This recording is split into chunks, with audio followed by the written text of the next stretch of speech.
Hey, folks, Miguel Iturrate here with Todd Atkins on the MMA History Podcast and the MMA Museum Podcast.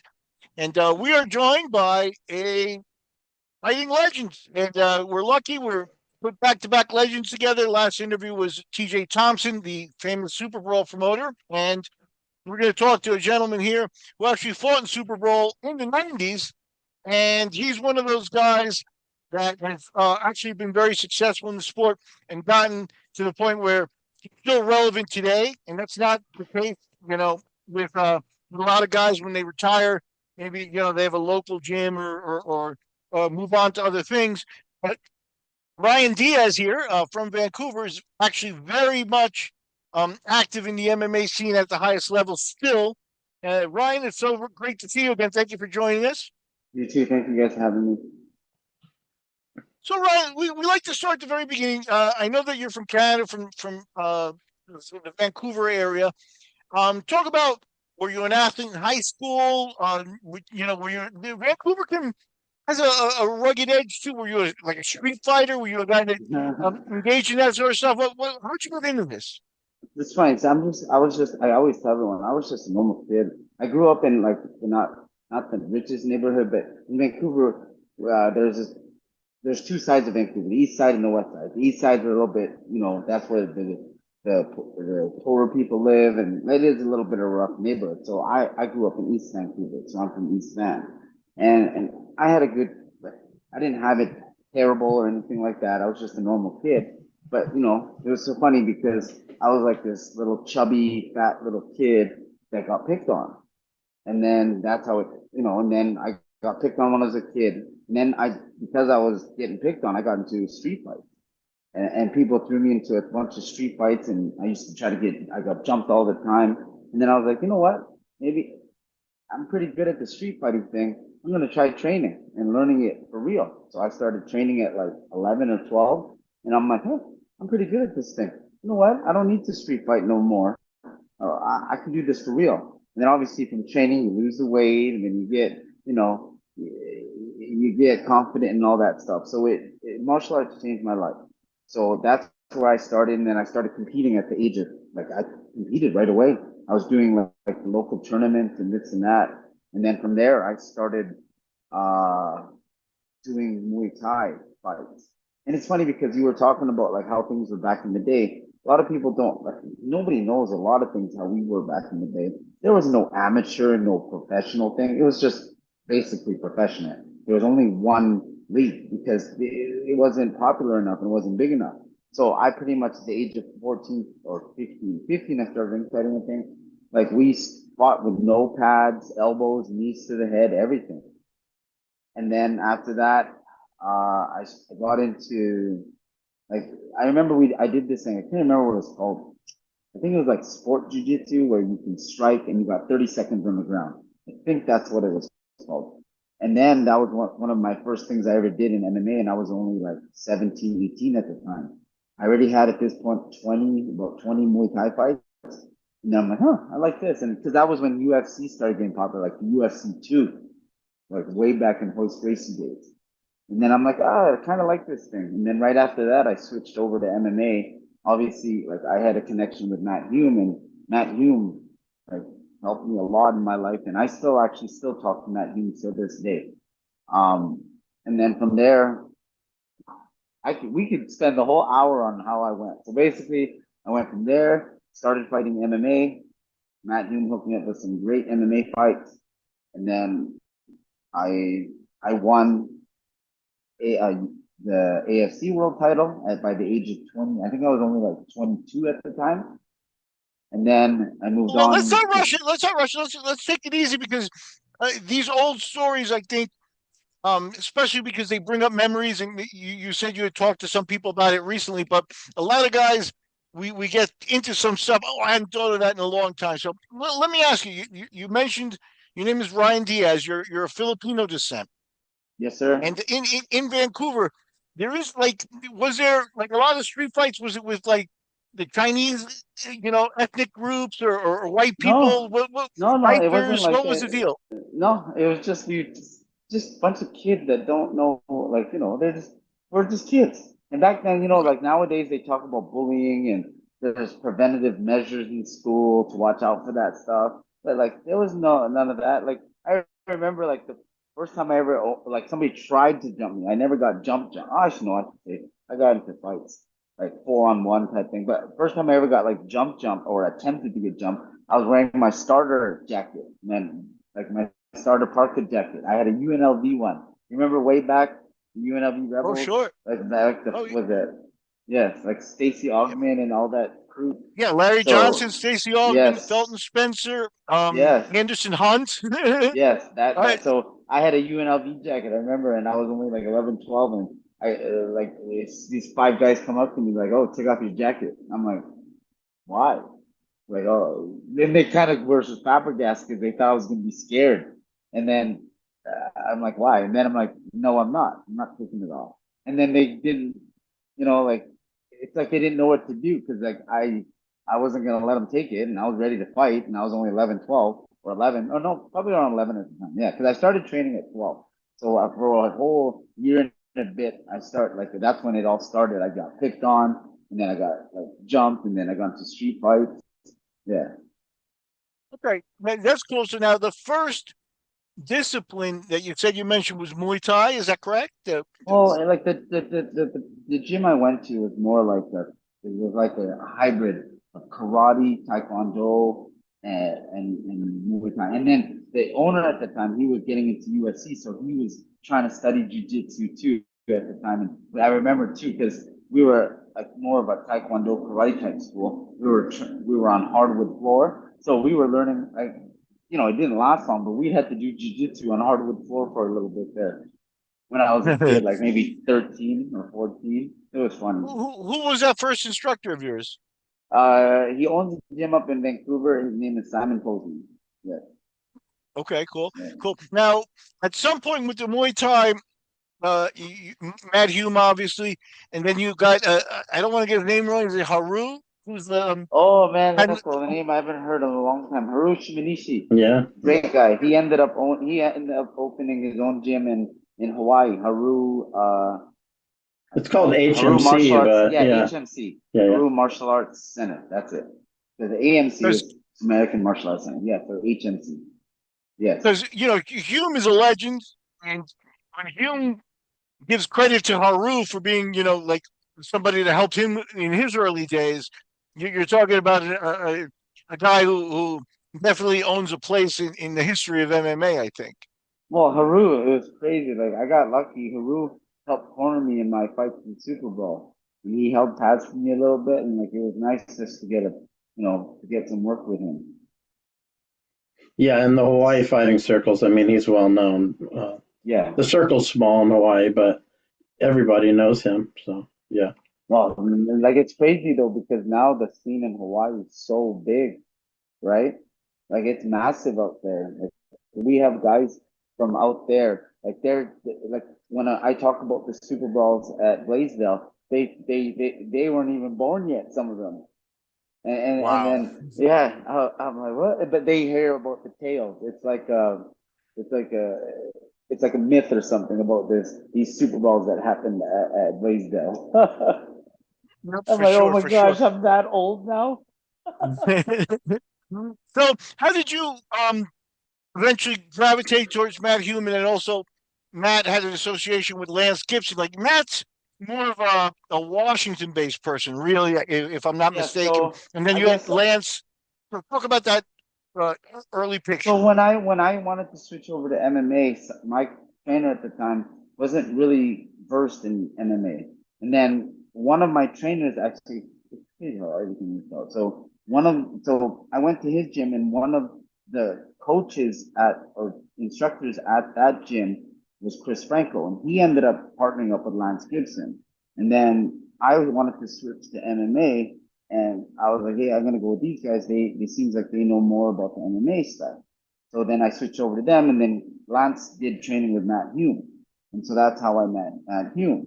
And then Matt, I don't know Matt, I got along with Matt very well, and I'm guessing Matt liked me, and so Matt took me under his wing a bit, and he got me all these fights, and he's the one that got me into Shuto. He's the one that got me into Super Bowl. he got me, like a lot of people don't know this. And it's funny because people don't believe it, but because of Matt, I competed in ADCC, like in Abu Dhabi, like the second one. Yeah, And yeah. so I got to do that. And then obviously I got to fight for you and that, so that I got a great start because of that.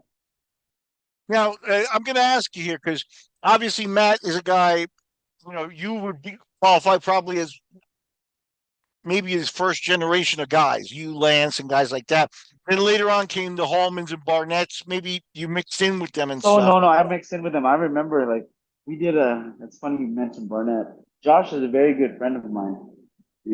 Back then, like we did a jiu-jitsu tournament in North Bend, Oregon, of all the places. Like I don't know why we ended up there, but we took an RV all the way down to Oregon, and we competed with him over there in jiu-jitsu. And like we used to always see Josh all the time. Man, I got tons of that. That reminds me of another story. Like I don't think you know this. Do you know who Kim Mason is? Have you heard that name? Oh yeah, yeah. He He fought fought. Ronald He John fought. in Super Brawl.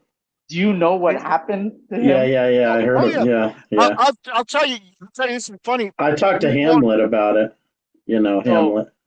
so I Yeah. got this is you're gonna like this. I'm gonna give you guys an exclusive because I don't think I've ever really told this to public, but he got like the whole thing went down when me and him were fighting in Japan together.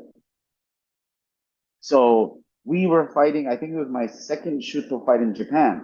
So the way it worked was because back then MMA and it's funny, they complain about it now, but back then was even worse is how they don't have money and everyone was cheap. So Shuto was cheap. They saw that I wanted to fight and Kim wanted to fight. So instead of buying us each tickets for our corner man, they bought us tickets and said, "Hey, why don't you guys corner each other?" I'm like, "Yeah, whatever, we'll do it." And that brings up another point. I met a really good guy, and I just saw him about 6 months ago, Martin DeYoung. So Great. because of that trip, he actually cornered me. We didn't end up cornering each other. Martin actually cornered me. I actually ended up cornering him. But back to that story. So they got me a flight to Japan, and my flight was from Vancouver to Seattle, and then Seattle to Japan. And then in Seattle, I was supposed to meet with Kim, and then we were supposed to fly together to Japan. I get to Seattle, Kim wasn't there, whatever. I go to Japan by myself. Kim arrives the next day, and then he's just acting weird. He was taking all these pills. He was he had this big gash on his leg too. And so this is where it gets even funnier because they were again cheap, and then they didn't put us in hotels. They put us in a dorm room, like in dorm rooms. And like I can't even explain how these dorm rooms are set because this is Japanese culture, and this is you would never see something like this in America. They would have closets, like you literally open the closet, and then there's these like two levels, like it's like it's a bunk bed, but it's not even a bunk bed because it's just a ledge, like a literally a ledge, and then one on the bottom, and then one in the middle. So someone's supposed to sleep on the middle, and then someone's supposed to sleep on the bottom. So there was like four closets of this in one big room. So there was six of us. Oh no, wait, one, two, me, and then Martin and me. So there's five of us. There's five of us in this room with like four closets, and you're supposed to open the closet and then sleep in the closet. It was weird. So then we're like, we all looked at each other and we're like, hey, why don't we just take everything? Because it was a big room. We'll just sleep on the floor in the middle of the room instead of these closets. So we're like, okay. So the reason I say that was because when Kim came, Kim sat beside me. Like, we're not like super close, but we're all like in this big room on the floor. So whatever, we fight, I fight, and he fights, and then we go back to America. So on the way back to America, again, our flight went to Seattle, and then mine went to Vancouver. So I get to Seattle, and I got because in America you have to get your bags and then recheck them before you go back to Canada. So we got my bag, and then I looked at Kim, and Kim didn't get his bag yet, and I'm like, oh, I'll be nice and I'll wait. So I waited for Kim, and then we're walking together through the customs now. You know what? Yeah, the last little check at customs. So this is where, like, someone was watching over me, like for sure, someone was watching over me. I was in front of Kim, and I'm assuming Kim was like gonna go with me. I look over to my right and I see a lane opened up. I go to that lane and I just assumed Kim was behind me. I give him my card or whatever and I walk through. And then I turn around and I thought Kim was behind me and he wasn't. He was in the other lane still. And when you all hear about this, it's going to get crazy. So I see him get pulled in. And then I'm thinking, should I go over and be with him? And then I'm like, I got to drop off my bags, like the ones I just picked up. So I drop off the bags in another room and come back into the room and I see Kim is getting searched.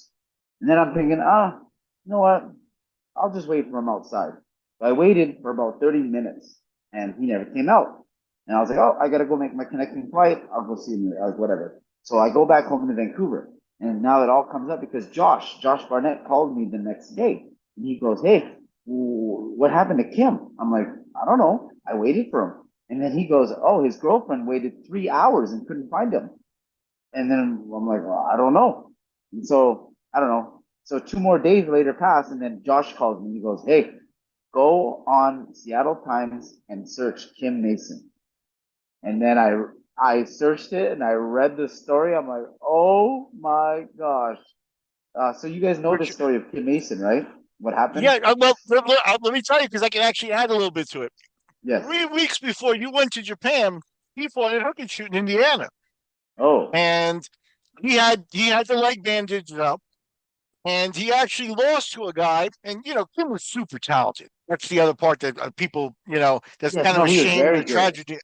A shame and a tragedy in all this is that he was super talented, and he fought like a local guy. Like this guy used to practice fighting on his lawn with his dad, that kind of thing. But he was super tough. A guy named Jason Buck, Jay Buck, and Jay Buck actually beat him in hook and shoot. And I remember Macy, and like you said, he was taking pills and acting weird. I remember after the fight, he had messed up his weight cut and he had fallen down a set of stairs in the Coliseum and he was just laying there in a pool of his own puke. And we took him to the hospital. Um, so yeah, he was, and that I think is about only a week after he actually committed the murder. That's What? kind of the Well, underlying so story. that's why the leg his leg was cut. That's what the police said was cut Yeah, in the scuffle with the person he killed. yeah. So I like The video of our show was actually evidence because his leg was bandaged during that fight. oh my gosh. But it's Yeah, just it was the one like that's when he got arrested was when he got pulled into customs, right? So yeah, yeah.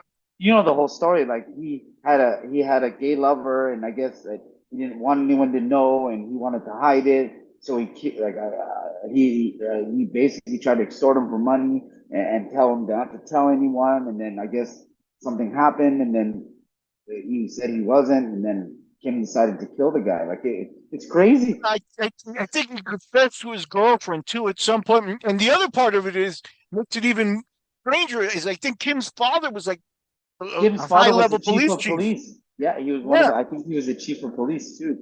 Uh, don't So quote me, right, so but he was the chief of police in one of the, not in Seattle, maybe Kent or something. I remember it's all in the paper there. But it was yeah, nuts because now imagine now. Okay, so this is where it gets a little crazy. Imagine if I'm like the nice guy, which I am, would just be like, oh, I'm waiting for Kim, and I'll go with him across the customs there, and then I say, oh yeah, we're together. Oh my gosh. Oh, yeah. Then imagine I would get caught up in a murder investigation. so no, that's unbelievable. So let's take it out of that because that's kind of a tragedy. And back to you. And I wanted to ask you about this because Yes. one of the guys I was going to bring up in this was also a guy named Aaron Riley, who you probably met Oh and knew. man. So Aaron Riley was part like he just came right after. Like he was the next generation. Like he was right at the end. He came over and trained with Matt Hume over at AMC. So yes, I remember Aaron. So, and I sent Aaron to that because I think Hume is the best trainer in the world, and he needs to up his level. So I got him that trip, and he stayed out there for a long time. But Aaron tells an interesting story where he was training there for about a few weeks or a month, with Barnett and Hallman and great talented people that are higher level than the Indiana people he was training with.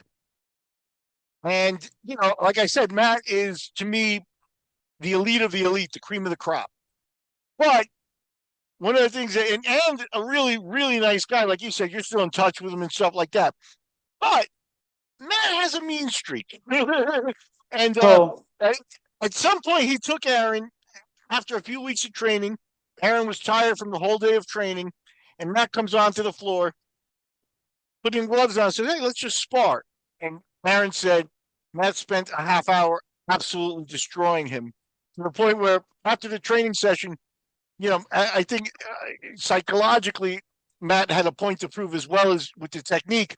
And after the training session, Aaron didn't know what to do, so he actually shook Matt's hand and thanked him. Did you have a rough initiation with Matt? so how do I say it? Like, I've heard stories like stuff like that. With me, Matt was for some reason Matt was really like maybe because I was a kid at the time. I was only young still. I was 18, 17, 18 maybe. Like Matt, I don't know. Matt was kind of really nice to me. Like I could see and I've heard stories or whatever. Like to me, I never had a story like that. Like, but like he didn't make it easy on anyone. You know what I mean? And Sure. basically, that we grew up in a different era, in a different time. Like we trained hard, and you got put like you're fighting, right? So you got pushed to where like you can't go anymore, and you have to find a way to keep going. And to make you tougher, you had to endure like stuff like that. So I was lucky. I never got like I got sometimes with Matt, but like I don't know, maybe Matt had a soft spot for me or something. That like Matt would go hard for me a bit, but he would never do like what he did to some of like what I've heard to some other people. And That's fair. so I don't know if I got lucky or whatever. Like, but Matt was really nice to me. I only have nice stories to say about Matt. And even training, he was very technical with me and taught me a lot. Like he would take the time to show me moves. And then like even when I fought in Super Bowl, like he cornered me for that one fight, or he's cornered me for a couple fights actually.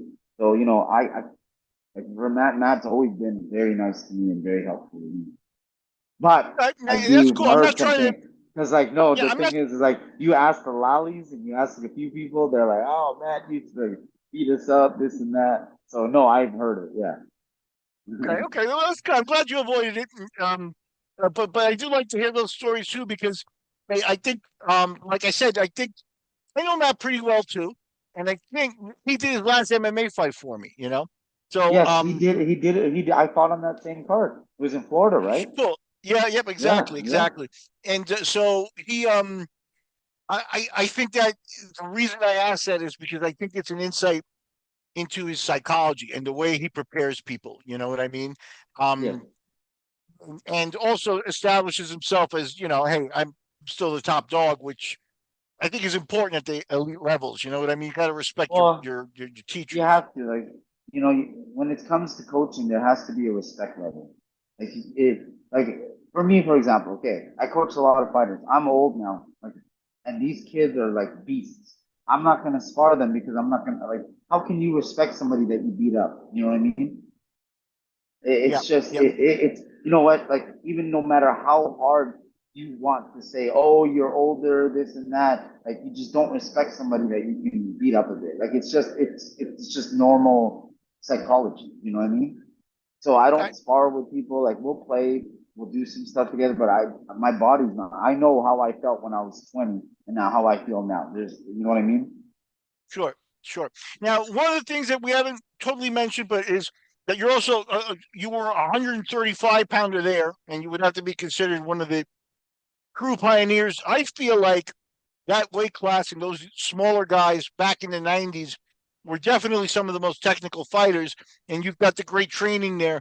But, and that took you to Super Bowl to fight one of Shudo's top guys in your first fight. Talk about that first fight, and then we'll get into some of the other Hawaii stuff. But Naoya Uematsu was an elite guy. And I believe he was Shudo's top 145er, and that means that you're already fighting out of your weight class, fighting I bigger was guys, and that became a big custom for you. Well, I've fought like I said, back in the day we just fought. We didn't care about our records. We just took whatever fights we could get because we wanted to fight. We loved fighting. Like I love fighting. That first show with Uematsu.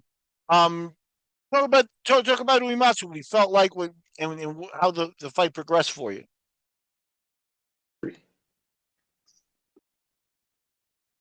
Yeah, so when it came to Uematsu, we just basically we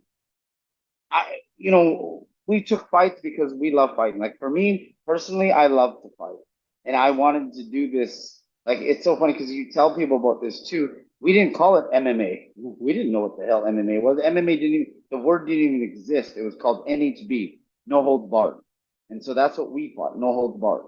And it was very hard already to find the sanctioning and find places to do it. So when you got to do it, you took the advantage. So for my like technically it was my first fight on record, which is crazy because I already had about 5, 6 fights before this. But Sure Dog didn't exist back then, and then like these things were underground fights, like on an Indian reservation or like in somebody's club. Like they did because you couldn't get sanctioning, you had to do all these underground fights. So I already had about 5, 6 underground fights.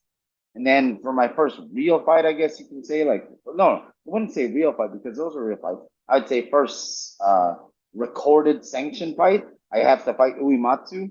Like, the feeling was like, okay, like I was only 19 at the time, and I was like, oh, let's do this, And so I go to Hawaii. Like we had no clue how to do anything, dieting, weight cutting. I didn't even have to weight cut, but Matt was like, hey, you should run the stairs of the hotel. So I remember it was so hot because they don't put AC in Hawaii in the stairs. So I'm doing stairs, like outdoor stairs in Hawaii to cut weight. When I was like, I didn't want to tell Matt this, but I'm like, yo, Matt, I don't really need to cut weight. I'm too light for this. So we get there, and then like one of my favorite places to ever fight was Hawaii. I loved Hawaii, and it sucked for me because I always had to fight Hawaii people, like people from Hawaii. I'll remember my last fight. Like we can talk about that later because we're talking about Uematsu. But back to it was that all the fans of Hawaii were awesome. I loved fighting there. I loved Hawaii. So going to that arena, one of my first fights, I'm fighting in front of like back then they would have anywhere between 11,000 and 15,000 people, right? So it was pretty crazy. And then fighting a guy that you're like, oh man, this guy is really good and blah blah blah. It was a little bit nerve wracking, especially too, and you don't know what these things involve. So for me, it was a lot of fun. Yes, did I should have I taken the fight? No, because like I wasn't ready yet for that level. But it was a very good learning experience. Well, now you also mentioned that you competed in Abu Dhabi '99, and now just to recap this, it's obviously the ADCC tournament now that's huge and that sort of thing. Yes, But '98 was the first year, and Matt got yes, his knee torn up there. Um, and that tournament you sort of heard, especially like me, in my circles, you heard about it afterwards, where Mario Sperry was the big star and stuff. But '99, there was an explosion with a lot of great talent coming up there, and you get to go there. And there were so many black belts in your weight division, and you wound up with one of those guys that had a reputation and had a name. A guy named Draculino was yeah, his nickname. That was your first fight. So I mean, you go from Uematsu to Draculino, and Draculino. Now you're in like a jujitsu match with the guy in a place where they were like, uh, what was that the year with the drummers during the yeah. competition? So Yeah, it was talk really about like your experience. so. This is where it gets funny too because when I go there, like they gave us a booklet with all the people's names, and when you look at, I wish I had the booklet on me, but you look at that booklet, those names are like legends in jiu-jitsu now. Like the Machado brothers were there. Oh man, there was so many. I can't even go off the top of my head. Like Well, Barrett Justin, you're Yoshida was there. That's where I actually met Barrett too and stuff. Like there yeah, was so many names I can't even remember them all. But just so I in your go weight there. class. You had Hiroyuki Abe, John Hawk, Hoyler Gracie. Even the kid from Guam, I think finished fourth, Melkor. Who's a Melker great, Magnabusen, yes. he's terrific. Wellington Diaz, Megaton. Yeah, Megaton was in there too. So that's just your weight class. You go up a weight class, and like you said, Jean-Jacques Machado, Fabiano Iha, Andre Pederneiras, um, tank fighter Eddie Ruiz. So it Jeez. was So definitely yeah, definitely a huge experience. And I remember the booklets and the things you're talking about. It was a lot of fun to get to cover it. I went as a reporter that year, and my roommate was Travis Fulton. yes. So here's the funny part. Do you remember us going out there and we get there and there's all these fighters in the hotel. We're all getting rooms, and I guess everyone had a roommate, right? And the funniest thing was, is who my roommate was supposed to be? Was supposed to be Mark Kerr. And then Mark Kerr looked at me and he goes, I don't know this guy. I'm not going to room with him. I go, I don't know you either. And so I guess they got us our own room. But it's funny because now, just within the last, like just last year or just in the last few months, they filmed the Smashing Machine up in Vancouver. So there were Okay, the Rock was up there. They were yes. awesome. So they That's were filming The incredible. Rock up there. So yeah, and that's why like the producers are actually looking to film part of their movie at my gym. They were looking to, but they ended up somewhere else. But I was telling them that story. Like, yeah, I do have a Mark Kerr story. So back Yeah, to it in Abu Dhabi, like at ADCC, it was crazy because there were so many fighters, this, that, and then like when we fought in this arena where it was like a pit. We were in the pit, and then all the sheiks were above us. It felt like, right? You remember that? yeah. But to describe it to people, it's actually a pavilion to show horses. So there's a big Yeah. open So area in the middle where there's three mats right at the same time, and then yes, the VIP sit on one side, and then there was like a very small crowd on the other side. yeah. So basically, it was like, you felt like you were in a gladiator pit Yeah, because like there was no people like right beside you. They were like the audience were above the inside, like you're almost like in a swimming pool kind of yeah, thing, and these people are yeah, at the yeah. top of the swimming pool. Yes. So that's basically what it was like. So yeah, no, that is definitely pioneer days. But obviously, I think you know, like you said, it's a good experience to be doing these high level things very early on, and also shows the confidence Matt had on you because you were going to go on to do some really nice things in MMA, um, in terms of the 135-pound division, which we already kind of hyped up there. So talk about, and as you go on here, you come back, you also I think you may have gone to Japan to fight Yamaguchi. And then you come back to AMC, and that's where you start getting the wins Hold on, notched up. we can't skip over that. His second fight was against the greatest bantamweight in the history of Shudo. Mamora was probably of all time bantamweights, and Shuto is the most accomplished fight wise, many fights champion. Yeah, Kind Mamoru of was talk very about good. having to fight him in your second fight. Well, that fight, that's the fight with Kim Mason. That Right, was when he right. went to go with Kim Mason and stuff. But I Like, mean, actually fighting him, kind of the feelings, because he went on to have so much success. I felt he was good, but I just wasn't ready for him yet at that time, and that's why I I wish I wish like I my career was taken care of a little better. My training went like it was timed better and taken care of better because I know I could have beat a guy like Yamaguchi. Like he at the time, yeah, he like when I was in there, I was like, oh man, this guy's good. But I didn't feel like, hey, you know what? He's way better than me. I just felt like, hey, I'm a step behind because I don't have the experience yet and I don't have the training yet. But like when Miguel talks about like I really felt at one point that I was the best 35 pounder in the world. And it was nice when I won the AFC belt and then I actually won the King of the Cage belt too at 35. Yeah, And and that he was had before fighting the at 55. WC. Yeah, So yeah, yeah. so yeah, you were definitely slated for good things and already notching competition. Not to mention the training with Hume and guys like that. Eh, You were operating the elite level of the sport from the very beginning, and that's one of the things that I think helped get you to where you are now. You know what I Well, mean? Where that's the where we are now is a whole, like, it's crazy how the game has changed so much. Like, I'm around, like, so again, like, we'll fast forward to now. So now I'm one of the owners and coaches at the MMA lab.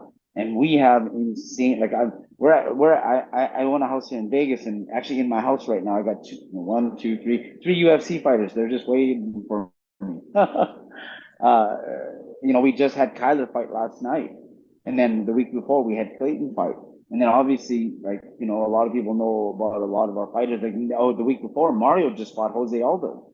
And then, Sean O'Malley's originally from the lab too. So, like, we're in a place now, like, and I get to be in a place where we're at the highest level still, and we're evolving every day.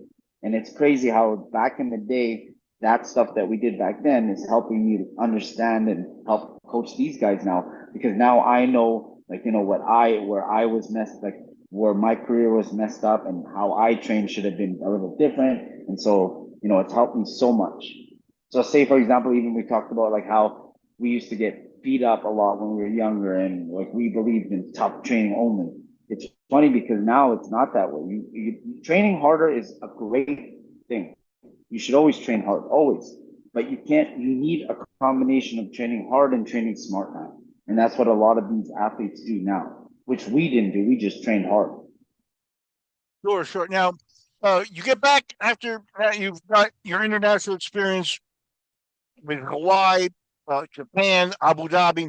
And now you settle back in, and in 2000, you start fighting on the AMC shows, and that's where you start notching some wins. I imagine at this point you're also kind of helping Lance run his gym. Yes. So I was helping Matt run his gym at that time. And then I was fighting, and that's where I was starting. That, like, there, where I should have just started. I should have just went straight to the regional scenes and then build wins and build experience. And, like, so basically I went backwards. You know what I mean? Sure. And it was good. And then even at that point, because, like, back then we did things we shouldn't have done. Like, like, Charlie Pearson is a very, very good friend of mine. Like, we're brothers. And at that time, he was a 55er, I was a 35er. And they're like, oh, fight Charlie because there's no one else to fight. And I'm like, okay. And you know what? I shouldn't have fought him because I was too small for him. And it was for a local regional scene. It wasn't for, like, we would have done it if we were both in the UFC. Like, we should have done it, like, we're both in UFC and it's like a big fight, and we're getting paid well, big money. But, like, there was no reason for me to take that fight. You know what I mean? I was still a kid. I bug him because I'm like, yeah, you're a child molester. You beat up a kid. Like, jokingly. I didn't mean to offend anyone or anything like that. But it was just a joke because I was just a kid. You know what I mean? Yeah, it's a little Yeah. bit. What's interesting to me, and we mentioned Lance, who I know you've had a long history of a relationship with him, but yeah, neither of you guys seem bitter about it. You are nostalgic, and what you've done rather than be bitter is you've corrected it for your students, because Lance is also helping guide Julia and his son, and he's doing it smart and different as well. So The it's thing is, interesting that you guys paid the dues that way. the thing is like, no matter if it's bad or good, you always learn something. You know what I mean? Like, we even tell our fighters this: you win or you learn. You know what I mean? So even when you lose, you learn. So it's all about learning the positive. Like, even now, one of a person that I have in my life, and I consider him one of my best friends, and he was one of my coaches at the end of my career, was Skipper Kelp. And Skip Right? is actually, it's funny that Skip is best friends with Dana White. Like, they're best friends. And Skip, the reason I bring him up is because he's the most positive guy you'll ever meet in your life. And I'm lucky to have a guy like him because he'll always find the positive in things. So when Well, you talk about anything happening, you always try to find the positive. Even though it's bad, you try to find the positive. and again, you know, sometimes you wonder, what would have happened if, X fighter from a small town, had really, you got lucky with the trainers you had. Skipper Cup's another one. This guy was on the amateur boxing national Yeah. team with Mike Tyson and stuff. He Yeah. was With Roy Jones Jr. Yeah. yeah, he was Roy Nelson's coach in Yeah. MMA. He was You know your history. Tito's boxing coach for a Yeah. little while. Even Chuck I, Liddell, even Randy yeah, Couture, even Vanderlei Silva. yeah. I Yeah. remember. I'll tell you, he is a nice guy. We had a great laugh in a casino in Rep because we were sitting next to each other, and there was an older man, like definitely Russian mafia, holding like a bodybuilder type guy, and the other, and he was just sitting there, and it was like the physical matchup had nothing to do with it. The old man was so clearly in charge. It was like the kind of thing where it's like we wish we were filming it. The reason I bring that up too is because we were conversing, and Skipper really wanted Roy Nelson to get the Fedor fight that we eventually Yeah, gave to Matt Lindland. Um, yeah. and it would have been interesting what would have happened with Nelson because Nelson, took it to the top level. Also, Skip's a guy I respect, and like you said, um, how positive he is too. It's kind of a catchy kind of thing. Well, yeah, no, that's why. Like, but back to the whole story, like back to the whole point was that you have to try to find the positives in everything. You know what I mean? And and like you bring up to that point, like there's no use of talking. There's no use of focusing on negatives. Like even on, like say for example, yesterday we didn't win. We lost our fight yesterday, and then what are we gonna do? Sit here and think, oh, we should have done that. Go, we didn't do this, we didn't do that. Instead, okay, we didn't do that, but what are we gonna do now to fix that and get better from that now? You know what I mean? Okay, now let's look to the next fight. Let's work on improving. Let's work on getting better instead of focusing on negative stuff. So yeah, but yeah, Skip, I love Skip. Like Skip is one person I'm very thankful and lucky to have in my life. Yeah. Yeah, for sure. An impressive guy all around. Actually, I'm gonna go try to see him later today. Well, hey, say hello from Miguel. Tell him I say hello. Yes, sir.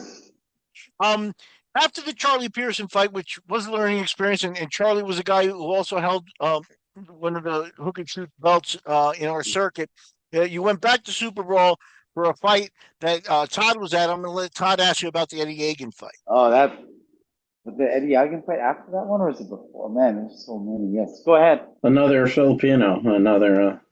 Yeah. Filipino origin fighter, Eddie. I'm pretty close with Eddie, and I know you almost knocked him out like right off the bat.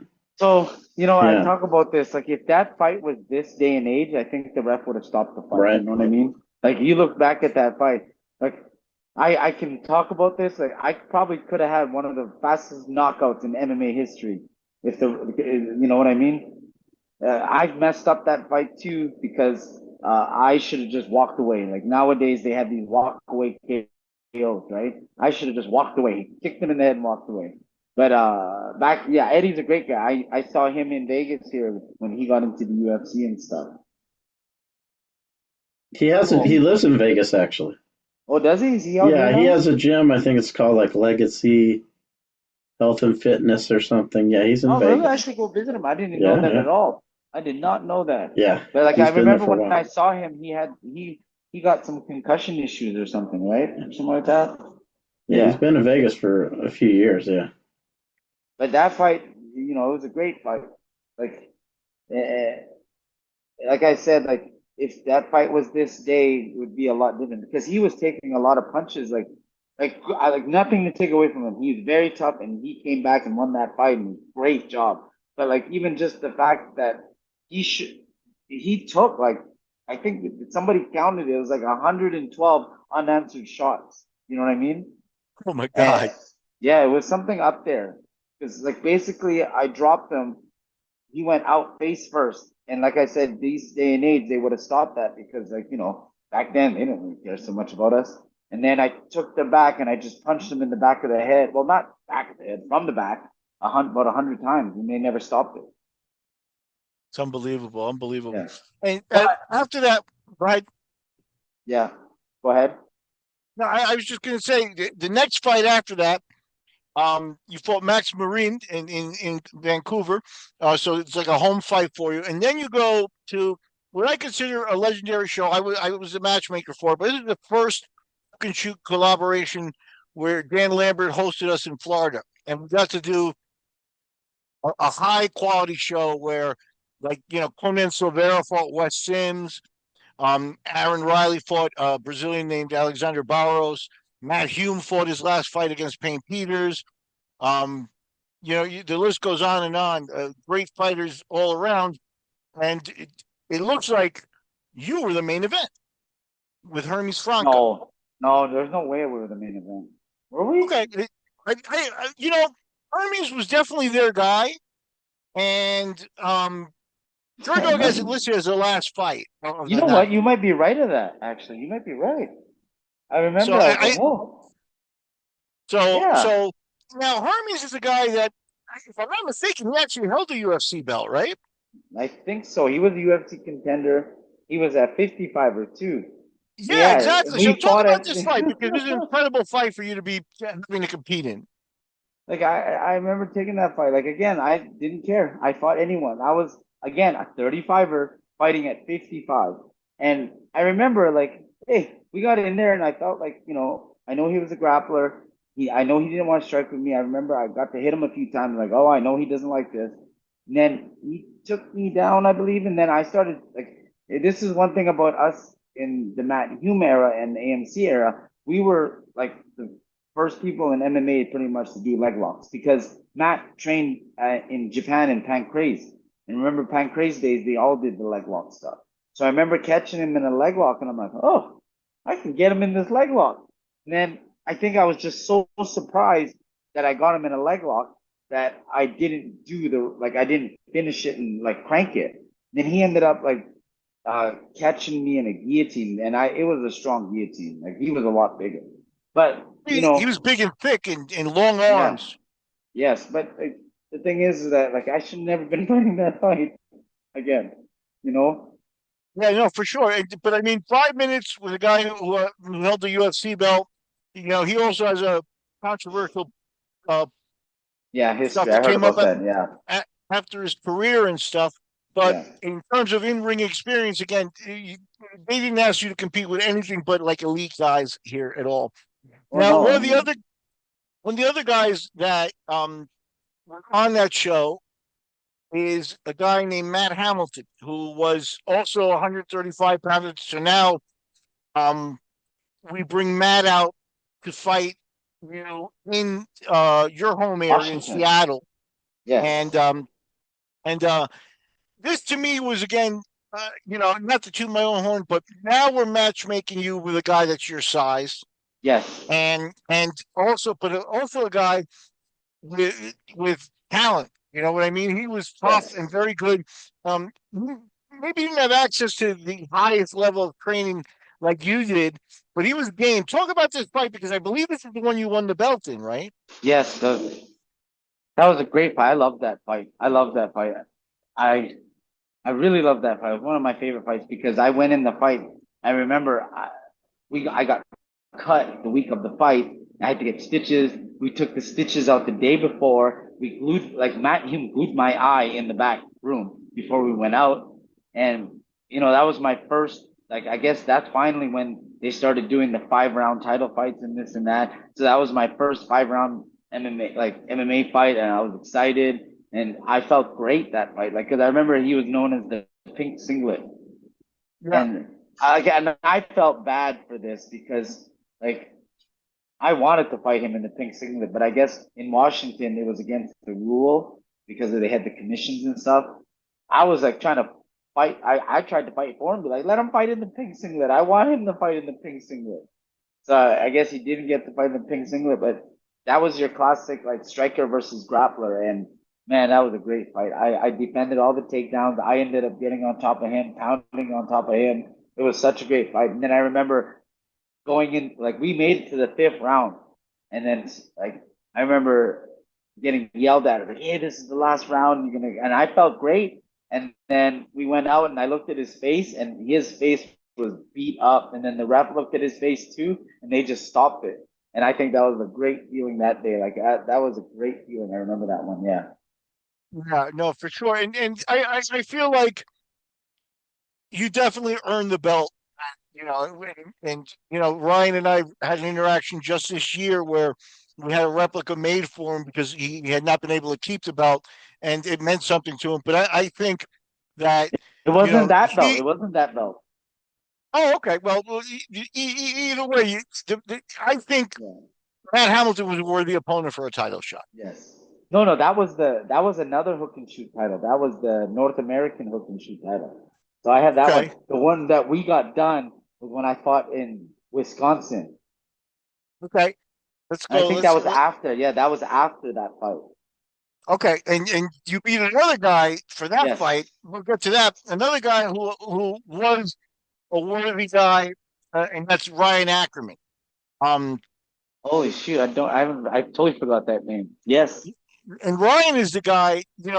If, if you were not the top 135er in this era, maybe it was Miguel Torres. You know what I mean? Because Yes. Torres was a So guy who had a yeah. long winning streak, and Ryan Ackerman actually made his name by stopping Miguel Torres' winning Oh, streak. really? Yeah, so I didn't I know think that. that's for sure another worthy opponent. That's in Milwaukee. I was a matchmaker for all those.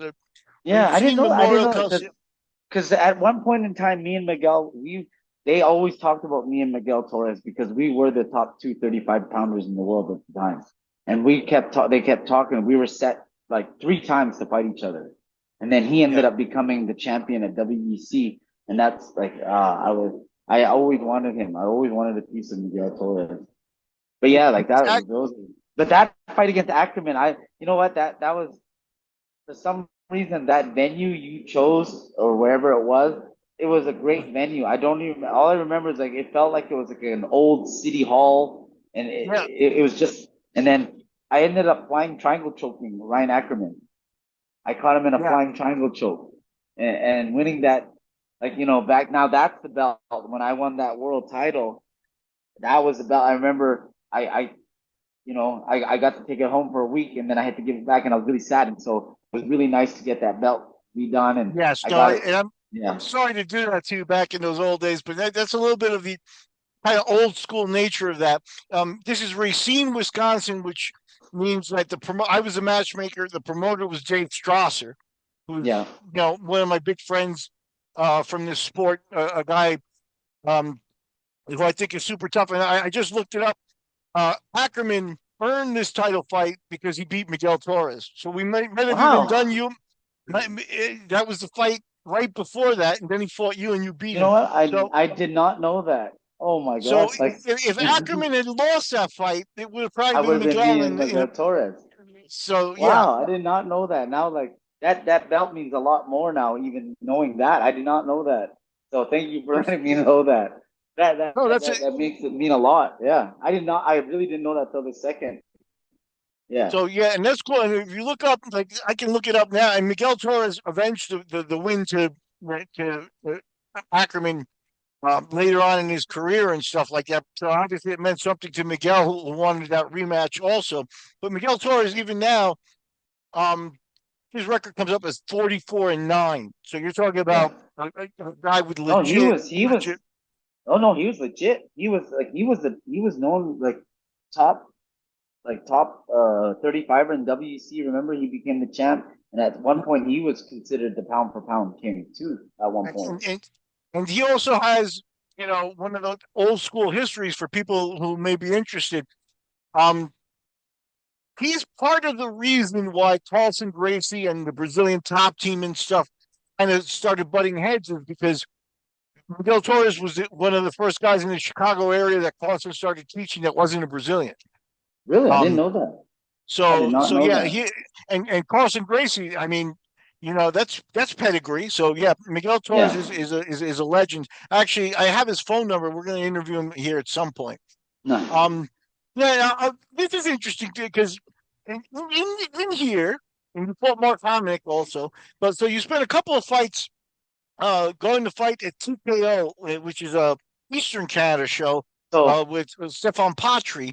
And you fought Mark Hominick, who went on to do good things in the UFC as well. But you also fought a weird guy. The guy who was known as a Satanist named Stephen Claveau. oh, I did not know that either. Was he? Are you Yeah, sure? look, I think it was part of his show and stuff. But yeah, he's a guy that used to come out to real dark heavy metal music and wear 666 and stuff Really? like that. You didn't do that in your fight? I don't remember, but all I remember is that okay, that fight. First off, TKO, I love TKO. That was one of my other favorite. Like Hawaii and Montreal, probably two of my favorite places to fight. Um, TKO, I became really good friends with, like, we used to always fight on like shows with George St. Pierre, right? And then the whole Right. Hominick thing, like it was between us. Whoever wins goes to UFC. So he won, he got to go, and you know what? I still talk to Mark. I like Mark a lot. He even came by my gym. Like he's doing great things. He has his own gym. You know, he got to do like pretty much almost everyone's dream. He got to fight in his country for a title in one of the biggest, like he got to fight in his hometown in Toronto, right? In front of Hmm. that, at that time was the biggest UFC crowd ever. 55,000 was it? And he got to Yeah. fight Jose Aldo for the title. And yeah, he got beat up and he had that hematoma on his head. But the last two rounds, you know, if there was one more round in that fight, Mark Hominick becomes UFC champ. You know what I mean? Yeah. Oh Like yeah. No. they, And also, as tends to happen, one of the nicest guys too. yeah, A Mark, real good really guy, nice humble guy. guy. Yes. That whole team, with Sam Stout and those guys, all good So people. I have another story about that too. So when I moved originally to Vegas, I teamed up with Team Tompkins, like because Sean Tompkins was teaching at the Tap Out Gym here in Vegas, and I was Sure. with them for like 6 months, and then obviously you heard about his passing, right? Yeah. So that's where it got like I got crazy stuff. Yeah, I used to train with them, and it was kind of cool becoming their teammate. Like Mark never came because Mark was in Canada. He was pretty much retired at the time, or like not fighting anymore. But I was training with like Sam Stout and then Chris Ordecki, like and then that whole crew. Even Cameron Yeah. Randleman was teaching us wrestling at the time too. Yeah. It definitely made it turn out with Tompkins.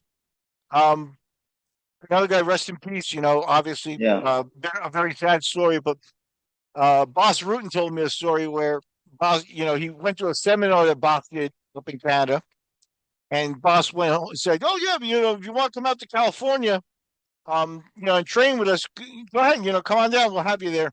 And so Boss gets home, and Tompkins showed up the next day. So the kind of dedication, and it showed with the love his guys had for him too. yeah, no, for sure. Like Sean was a great guy. He was a very good, positive guy. He was very good, positive coach. And that's what I noticed when I joined the team was that how positive he was and how encouraging he was. Like it's just crazy. Like even all the coaches, like I got to work with. Now you remind me. Like I even got to work with a lot with Robert Wallace. You know who Robert Wallace is? Oh, Yeah. sure, sure. Matt Linden's coach, Matt, right? And yeah, Robert Follis is a guy that if ever there was a student of the game, the guy had a notebook that he used to write notes on and things like that, on fighters and things. The guy was just one of the guys I respected the most. That was one of the saddest things that I've heard Oh, in the sad. sport. Like so, he called like they talked about this. Like he called people the day before, and I was one of the guys he called. He just called me randomly. I was in Thailand and I answered the call, and then she said, "Oh, hey, what's up?" No, nothing much. How are you, Robert? And he's like, "Oh, just calling to say, just checking on you, this and that." And I guess that was his goodbye to everyone, right? Because he called a few Wow. people up. And I was fortunate. I was one of the people that he called. It was just random. He called me in Thailand. Yeah, Yeah, no, those experiences you always look back on and doubt yeah. and doubt yourself. I have to make it about me, but I mentioned Dave Strasser. He had a fighter named Ron Faircloth that Yeah. also uh, committed suicide, and I talked to Faircloth like within a week of him doing it, and he was actually apologizing to me over fights he had lost. And I was like, "Man, It's you not. can't do, don't do that to yourself." And you just wonder if you had known a little more what you Yeah. could have done. But yeah, no, Robert Follis, that would mean that you saw Chael Sonnen early in those early No, days. no, he wasn't there. This was here in Vegas. It wasn't over there Okay, when he came to Vegas. He was trying to start a team here in Vegas. And so I got okay, to train with him for a bit too. But I don't mean to do this to you, but like I only got a couple 5 minutes left here 'cause I got to rush out of here. I didn't know. okay. No, no, no. But like, Maybe. is there something that you guys want to, last little things here that you want to talk about? Well, we had an interesting exchange, obviously going over the belt, and you mentioned obviously the all of fantastic fighters you're still involved with. One of my favorite ones. One of the guys I just still love to watch, and the game has changed, so it's like I don't have that same passion as like I used to from these old days, really. But Yeah. one of my favorite guys you got is Cannonier. Oh, Jared's my guy. I love Jared. Like I love Jared. I've been working with him since Anderson Silva fight. I've been to every single one of his fights with him since the Anderson. That was the first. The only one I didn't go to was the one in Abu Dhabi when they had all the COVID restrictions. Jared is like, man, you talk about a martial artist, that's a martial artist. You know, it's a very unfortunate that he's not a talker, so he wasn't too much of a fan favorite kind of guy, you know, but he does the right things. He works hard, you know, he's literally no nonsense. He's gonna do his work. You know what I mean? He doesn't talk much about it, he just does it. There's a guy that's like he I love Jared Kennedy. Yeah. Um I'll miss the UFC every once in a while, but if he's on one, I'll catch it because he's one of the top guys that I just enjoy watching, and I think that his level of fitness, the work he puts in, oh um, yeah. it's unbelievable. Especially the age he is. Like, you forget how old he is. He's 40, turning 41 now. He's still doing this. Like, shoot, man, I'm 45 and there's no way I could do it. Like, even when I was 40, I was like, oh, hell no. My whole body's broken. But Jared, like, it was kind of funny because I got tons, like, I'm very thankful for Jared because of him, I have so many stories and experiences. Like, we've been to so many UFCs together and, like, so many things. But the one thing that really sticks out the most is when and I use this and I talk to this about with a lot of the people I coach is especially at this high level. There was this one time me and Jared just finished a workout and we were literally at the hotel. And this was the Izzy fight when we were fighting Israel Adesanya for the title, and it was just me and him in the room. And, like I remember, I was sitting on the chair and he just was sitting down on the floor, and he was sweating, just finished his workout. And he looked at me, he goes, "Hey, Ryan," he goes, you know, everything we did in our life has got us to this point. And we need to be very thankful for what, you know, very thankful because we get to do what we love at the highest level. And I was like, yeah, hell yeah. And, you know, and that was like right before, like, it was like 2 days before the Izzy fight. And I always use that line because I'm like, even now you talk about it, I'm very thankful that I got to do this stuff at the high level for myself, but I'm very thankful that I'm still doing it till this point. Like, and that reminds me, like, too, I got something really big I'm planning. The thing is, though, I can't tell anyone. I'm working on something. Give me 1 year and I'm going to have something really big for everyone, like massive. Yeah. Okay, yeah, I just one more question because I know you got to Yeah. run. But your last fight was at ONE FC, which was an early one, which was like the ninth one. So it's obviously evolved and changed. But how was that flying back out to wherever that fight was? I'll check it here It for you. was in the Philippines. So I got to fight in the Philippines. Oh, I that's so remember, awesome so for you. yeah, you know what? Like that fight, uh, we can talk about that forever. That fight was a great fight, but I think that was the fight that told me like, hey, like I was talking about this with someone the other day. But basically, going into the second round, I was winning that fight, and I was gonna win that fight easy. I felt it, and it was against. He was a legit like he became a ONE FC champion. He became one of the dominant champions too, and I already felt like after that first round, I felt like, hey, if this is easy, I'm gonna win this one. And then I had my life flash all in front of me in the second round, and I don't like basically like. Am I gonna am I gonna do this fighting thing forever, or do I want to try to build a future for myself? And I think that was the sign for me, like, hey, you know what?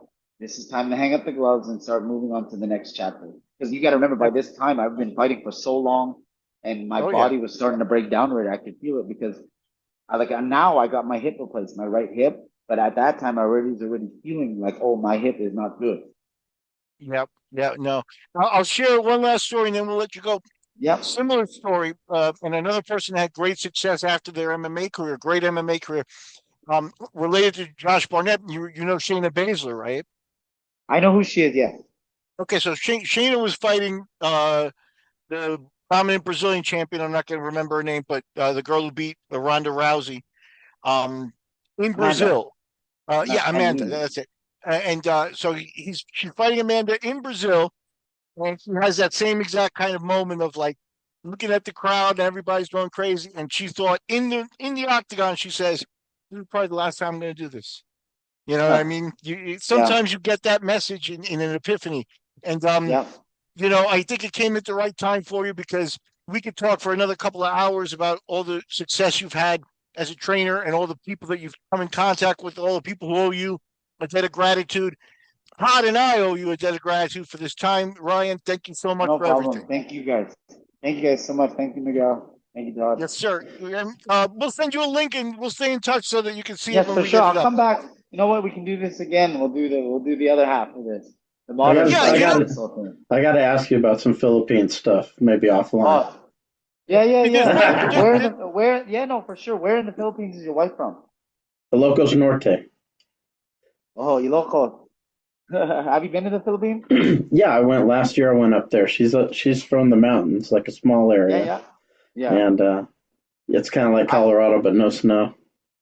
I spent a lot of time in the Philippines. Like at one point in my career, I actually thought about moving to the Philippines and becoming a star out there and trying to be like a fighting star. So if you look at my record, I actually fought there twice. I fought there for one, and I actually did one other promotion there, one more prior to this too. cool, cool. They had a pastor that Well, was arrested there recently, and the guy who was in charge of the SWAT, all these officers that were there. Yeah, My wife's niece is like the mother of one of his kids.